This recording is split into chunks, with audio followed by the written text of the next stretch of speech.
POCSO வழக்கில் தேடப்படும் கபடி பயிற்சியாளர் ராஜி மீது மேலும் ஒரு புகார் அளிக்கப்பட்டிருக்கக்கூடிய சம்பவம் பரபரப்பை ஏற்படுத்தியிருக்கிறது.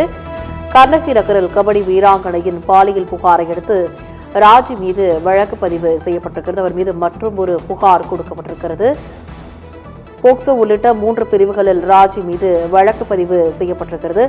அவர் தலைமறைவாகியும் இருக்கிறார். கபடி பயிற்சியாளர் ராஜி மீது மேலும் ஒரு அதிர்ச்சி புகார் கிளம்பியிருக்கிறது. தற்போது பதக்கம் வென்ற கபடி வீராங்கனை தாயார் அளித்த பேட்டியால் பரபரப்பானது ஏற்பட்டிருக்கிறது. தனது மகளுக்கும் ராஜி பாலியல் தொல்லை கொடுத்ததாக புகார் அளித்தும் நடவடிக்கை இல்லை என வீராங்கனையின் தாயார் பரபரப்பு புகாரை அளித்திருக்கிறார்.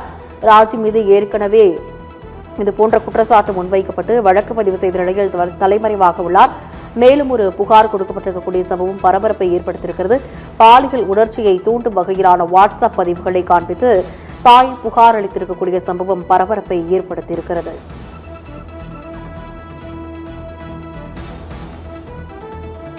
ஃபுல் மூன் சேல் காலை 9 மணியிலிருந்து இரவு 12 மணி வரை ஜூன் 29 ஒரு நாள் மட்டும்.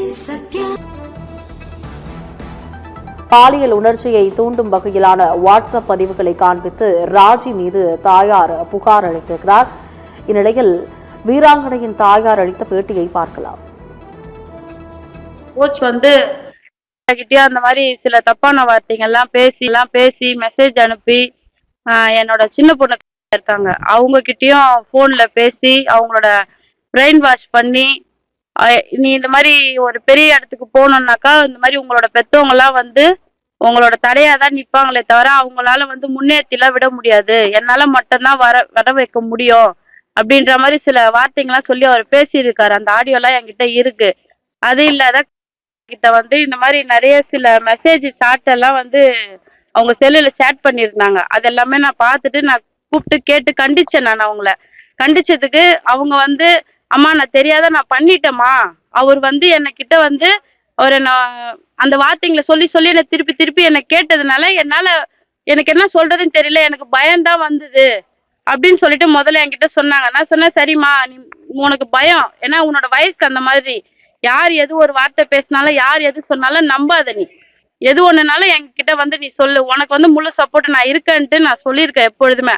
அப்படி இருந்த ஒரு பொண்ணை எப்படி எந்த அளவுக்கு அவன் பிரெயின் வாஷ் பண்ணி ஒரு மூளை செலவை செஞ்சு அந்த பொண்ணுகிட்ட நீ இந்த மாதிரி மேற்கொண்டு இந்த அளவுக்கு நீ அளவுல போகணும்னாக்கா இது போல சில விஷயங்கள்லாம் நான் சொல்றத நீ செய்யணும், அப்படி செஞ்சு நான் மட்டும்தான் நீ முன்னேற முடியும்னு சொல்லி நிறைய வார்த்தை சொல்லியிருக்காரு அவகிட்ட. இது நிறைய டைம் என்கிட்ட பிராக்டிஸ் முடிஞ்ச உடனே இந்த மாதிரிலாம் இவர் பேசுறாருமா அப்படின்னு சொல்லிட்டு நிறைய தடவை சொல்லியிருக்காங்க. நான் சரி இது எல்லாமே நானும் அதெல்லாம் ஃபேஸ் பண்ணதுதான், எதுவும் ஃபேஸ் பண்ணது கிடையாது. அதனால நான் அவங்களுக்கு ஒரு பலமா தான் சொல்லி கொடுத்து அனுப்பிச்சிருக்கேனே தவிர அவங்களுக்கு ஒரு டிமோட்டிவேட் ஆகிற அளவுக்குலாம் நான் சொல்லலை. அப்படியெல்லாம் இருந்த சூழ்நிலையில தாண்டி அந்த ஒரு 17 வயசு பொண்ணை ஒரு காதல் ஒரு பாலியல் உணர்ச்சி தூண்டுற அளவுக்கு அவன் பேசியிருக்கான். அதுக்கான மெசேஜ் எல்லாமே என்கிட்ட இருக்கு.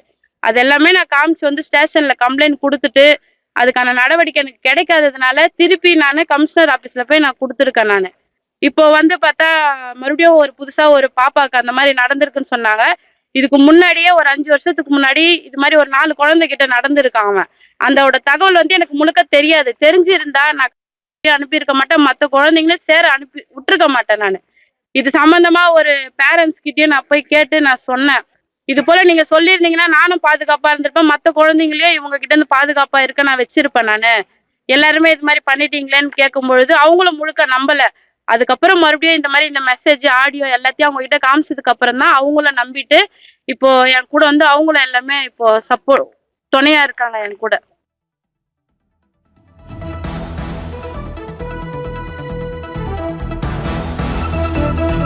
போக்சோ வழக்கில் தேடப்பட்டு வரும் கர்ணகி நகர் கபடி பயிற்சியாளர் ராஜி மீது மேலும் ஒரு புகார் அளிக்கப்பட்டிருக்கக்கூடிய சம்பவம் பரபரப்பை ஏற்படுத்தியிருக்கிறது. ஏற்கனவே ஒரு புகார் அளிக்கப்பட்டு அவர் மீது வழக்கு பதிவு செய்திருக்கக்கூடிய அவர் தலைமறைவாக இருக்கிறார். நிலையில் மேலும் ஒரு புகார் அளிக்கப்பட்டிருக்கிறது. கபடி வீராங்கனையின் தாயார் இந்த புகாரை அளித்திருக்கிறார். தொடர்பாக கபடி வீராங்கனையின் தாயார் அளித்த பேட்டியை பார்த்தோம்.